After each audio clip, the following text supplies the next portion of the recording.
Bismillahirrahmanirrahim. Assalamualaikum warahmatullahi wabarakatuh. Nama saya Nur Najiah binti Abdul Wahid daripada kelas Gaya Hidup Sihat 1. InsyaAllah hari ini saya akan membentangkan tugasan 2 daripada kerja khusus saya, iaitu pembentangan jurnal. Okey, baiklah. Yang pertama sekali, jurnal yang dipilih bertajuk Perkaitan Antara Gaya Hidup dengan Komposisi Badan dalam kalangan pelajar kolej profesional MARA semasa pandemik COVID-19. Hasil penulisan jurnal ini merupakan usaha sama di antara penulis Muhammad Faiz Damanhuri serta Muhammad Razani Abdul Razak dan juga Encik Aaron Ismail. Baiklah, kita teruskan pula dengan melihat kepada isi kandungan. Isi kandungan yang akan dibincangkan dalam pembentangan ini, yang pertama sekali merupakan pengenalan, yang kedua isu jurnal, yang ketiga cadangan dan yang terakhir kesimpulan. Kita lihat dahulu yang pertama iaitu pengenalan. Okay, berdasarkan jurnal yang dikaji, COVID-19 menyebabkan berlaku perlu perubahan gaya hidup dan pengamalan norma baru dalam kalangan pelajar kolej. Ia juga telah mempengaruhi kualiti kehidupan individu sehingga menyebabkan mereka mudah dijangkiti wabak COVID-19. Bukan itu saja, malah juga menyebabkan jumlah kematian meningkat selain menyebabkan penyakit obesiti. Dari sini, berdasarkan pengenalan ini, saya akan menerangkan sedikit sebanyak tentang jurnal yang akan saya bentangkan. Seperti yang kita tahu, sepanjang COVID-19 berlangsung, kebanyakan pelajar menjalankan pengajaran dan pembelajaran secara atas talian di rumah masing-masing.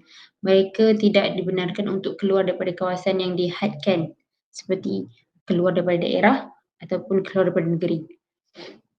Jadi hal ini telah menyebabkan mereka hanya belajar daripada rumah sahaja dan tidak banyak bergerak serta tidak melakukan pelbagai aktiviti kecergasan fizikal seperti senaman ataupun larian, berbasikal atau sebagainya. Oleh yang demikian, kualiti hidup mereka telah menurun kerana mereka tidak banyak melakukan aktiviti kecergasan fizikal yang sering mereka lakukan di kehidupan seharian sebelum berlakunya COVID-19. Hal ini demikian telah menyebabkan jumlah kematian meningkat. Selain itu, ia juga menyebabkan berlakunya obesiti. Mereka juga mudah jangkiti penyakit kerana tubuh badan mereka tidak dapat lagi bergerak dengan cergas. Okay, seterusnya kita lihat pula kepada isu jurnal. Okey, yang pertama ialah peratusan lemak berlebihan dalam tubuh badan merupakan punca obesiti. Seperti yang kita tahu, obesiti merupakan satu penyakit di mana seseorang individu itu mempunyai berat badan yang berlebihan yang tidak mampu ditampung oleh badan. Okey, hal ini kerana hal ini mempunyai punca-punca yang menyebabkan ini berlaku seperti pengambilan makanan yang berlebihan, pengambilan makanan yang mengandungi kuantiti lemak yang tinggi seperti ayam, telur dan sebagainya. Okey, baiklah. Daripada peratusan lemak ini, kesihatan mereka akan terganggu. Okey, sebagai contoh, apabila kita makan terlalu banyak makanan yang berlemak, kandungan lemak dalam badan kita akan tinggi. Jadi dia akan melambatkan proses pengepaman darah daripada jantung ke seluruh badan. Dan kesannya ia boleh menjadikan tekanan darah tinggi, kolesterol dan penyakit-penyakit lain. Sehingga boleh menyebabkan kematian. Okey. Yang kedua, daripada jurnal tersebut telah dinyatakan oleh penulis bahawa gaya pemakanan mempengaruhi tahap aktiviti kecergasan fizikal. Okey, seperti yang kita tahu, kita telah pun mempelajari tentang gaya hidup sihat melalui cara pengambilan makanan. Pengambilan makanan yang betul adalah mengikut daya yang seimbang seperti yang dipaparkan dalam piramid makanan. Iaitu seperti kandungan karbohidrat yang tinggi, protein, lemak yang kurang dan banyak lagi. Akan tetapi, jika kita tidak mengikut daya yang seimbang, badan kita akan mengandungi lemak ataupun bahan-bahan toksik yang berlebihan yang boleh menyebabkan badan kita tidak lagi cergas seperti sedia kala. Okey.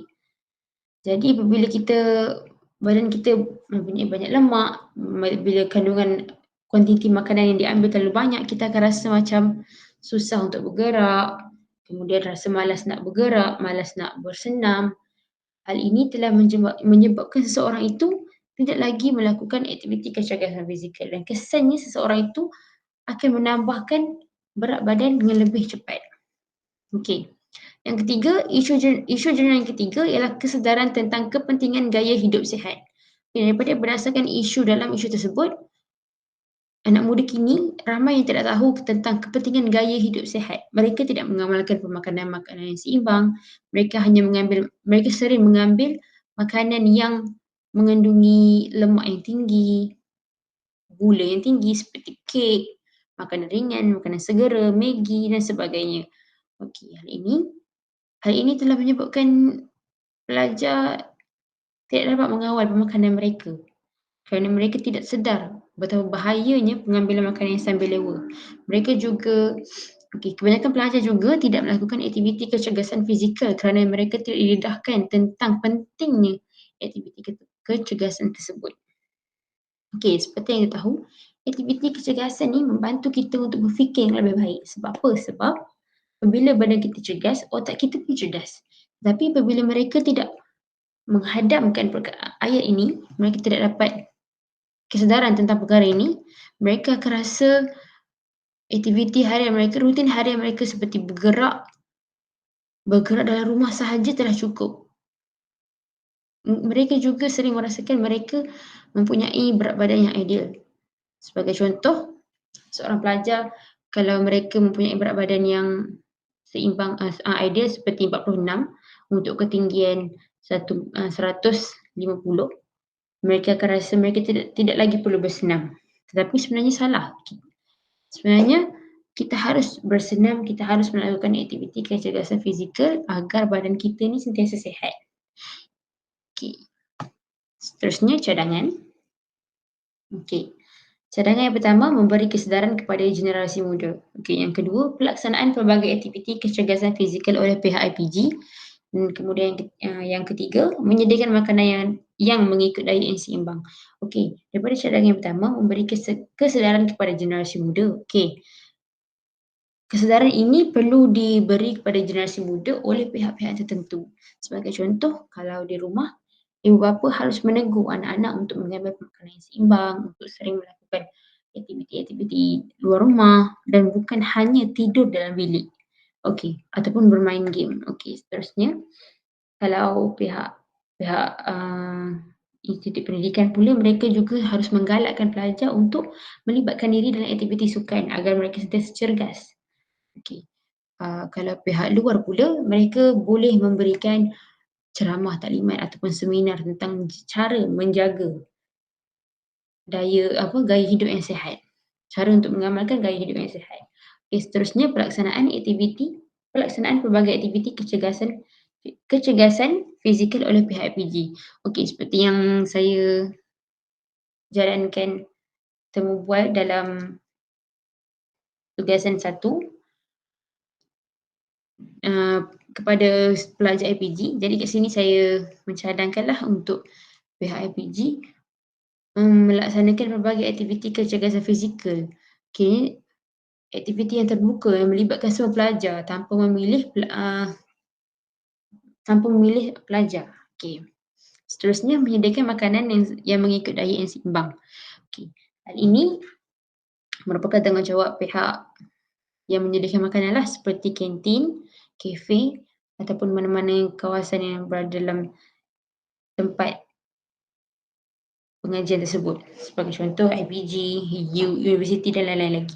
Okey, penyediaan makanan yang seimbang adalah seperti sayur, buah, ikan. Pihak yang menyediakan makanan harus memilih makanan yang sesuai, yang boleh mengikut diet yang seimbang. Okay, sebagai contoh, mereka tidak boleh menyediakan makanan-makanan ringan seperti, bukan tidak boleh tapi tidak digalakkan untuk menyediakan makanan tersebut. Sebagai contoh nugget, makanan-makanan segera, Maggi ataupun sausage adalah tidak digalakkan kerana makanan ini akan menyebabkan pertusan lemak mereka akan meningkat.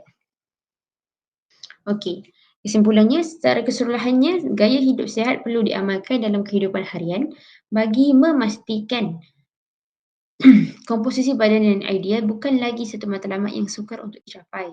Melalui gaya hidup sihat, seseorang bukan sahaja akan memiliki tubuh badan ideal, malah seseorang itu juga dapat menjamin kesihatan tubuh badan daripada segala penyakit berbahaya secara berpanjangan. Itu sahaja daripada saya. Minta maaf kalau ada salah silap bahasa-bahasa. Terima kasih. Bismillahirrahmanirrahim. Assalamualaikum warahmatullahi wabarakatuh. Waalaikumsalam. Okey, baiklah, hari ini saya ingin menemui Encik Mukhlis untuk menyiapkan tugasan saya lah, tugasan gaya hidup sihat. Okey, antara isi-isi terbual dia, pertama sekali saya nak tahu dulu lah, berat Encik Mukhlis sekarang berapa ya? Sekarang berat saya adalah 85 kg. Adakah berat sekarang ni dengan sebelum pandemik COVID-19 sama? Berbeza. Berbeza. Okey, berapa banyak perbezaan? Kalau sekarang berat badan saya 85 kg.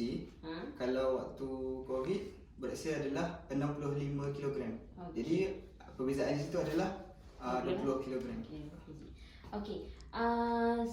Selain itu saya nak tahu sepanjang pandemik COVID-19 ni, okey, daripada hasil perbezaan tu kan, mestilah berubah portion makanan. Jadi biasanya makan dalam sepanjang COVID-19 tu berapa kali sehari? Jadi untuk sepanjang waktu COVID-19 tu saya makan sebanyak 3 kali sehari. Macam biasalah. Portion tu banyak ke daripada sebelum ke makin banyak ke macam mana? Untuk waktu COVID tu memang portion makanan yang saya ambil memang dalam kuantiti yang banyak lah. Tapi dalam keadaan seimbang ataupun tidak? Kira ada sayur semua tu. Tidak seimbang. Tidak seimbang. Okey.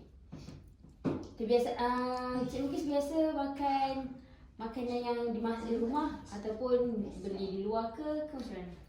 Kebiasaannya saya makan masakan yang dimasak di rumah lah. Di rumah lah. Okey. Sepanjang COVID-19, apa aktiviti kecergasan yang biasa Cik Mukhlis lakukan? Sepanjang COVID-19 sebenarnya saya kurang melakukan aktiviti senaman ataupun aktiviti riadah ni lah. Kiranya sebelum COVID-19 dengan selepas, ada tak aktiviti kecergasan yang biasa dibuat? Ada perubahan. Selepas COVID saya lebih banyak melakukan aktiviti riadah dan bersenam lah. Sekurang-kurangnya 3 kali seminggu. Okeylah. Baiklah, saya rasa setakat ini saja temu buat kita hari ini. Okay, terima kasih Cik Mukhlis. Bismillahirrahmanirrahim. Assalamualaikum warahmatullahi wabarakatuh. Waalaikumsalam warahmatullahi taala wabarakatuh. Okey, Cik Muaz, hari ini saya akan membual Encik untuk tujuan tugasan DHS 3013. Okey, baiklah, yang pertama sekali saya nak tahulah berapakah berat Cik Muaz sekarang? Berat saya pada ketika ini adalah sebanyak 65 kg. Adakah berat yang sekarang sama dengan berat semasa pandemik dan juga sebelum pandemik COVID-19? Oh, sama sekali tidak. Berat saya pada waktu pandemik adalah sebanyak 70 kg, tetapi telah turun sebanyak 5 kg. Macam manakah berat tu boleh menurun? Adakah Encik Muaz menjaga pengambilan makanan ataupun membanyakkan aktiviti kecergasan? Langkah yang saya ambil untuk menurunkan berat badan saya ialah saya melakukan workout. Selain daripada workout, saya juga bermain bola sepak, iaitu pada petang hari dan juga pada malam hari. Jadi saya banyak meningkatkan amalan bermain dalam kehidupan saya. Jadi ia telah memberikan kesan yang positif terhadap saya sendiri, iaitu dengan turunnya berat badan saya sebanyak 5 kg. Okey. Jadi saya nak tahu macam mana pula dengan pengambilan makanan. Adakah berapa kali Encik Muaz makan dalam sehari? Bila ni, waktu COVID ataupun sebelum COVID? Waktu COVID. Waktu COVID saya makan sebanyak 4 hingga ke 5 kali sehari. Kalau lepas COVID? Lepas COVID dalam 3, kebanyakannya 3 kali sehari. Sebelum Covid pun 3 kali sehari. Kalau sebelum Covid 3 kali sehari. Kini waktu Covid tu adalah sangat banyak lah saya mengambil jumlah makanan yang banyak. Macam mana pula dengan portion pengambilan tu? Adakah mengikut diet yang seimbang ataupun tidak? Ketika waktu pandemik tu amalan pemakanan saya adalah tidak seimbang kerana saya kurang makan sayur. Lepas tu saya banyakkan makan makanan berminyak seperti ayam goreng dan pelbagai lagi makanan yang tak seimbang lah. Jadi itu punca meningkatnya berat badan saya. Semasa pandemik lah. Ya. Tapi nampak sekarang Cik Muaz semakin slim. Maknanya Alhamdulillah. kesan daripada aktiviti kecergasan yang Cik Muaz buat lah kan? InsyaAllah. Okey.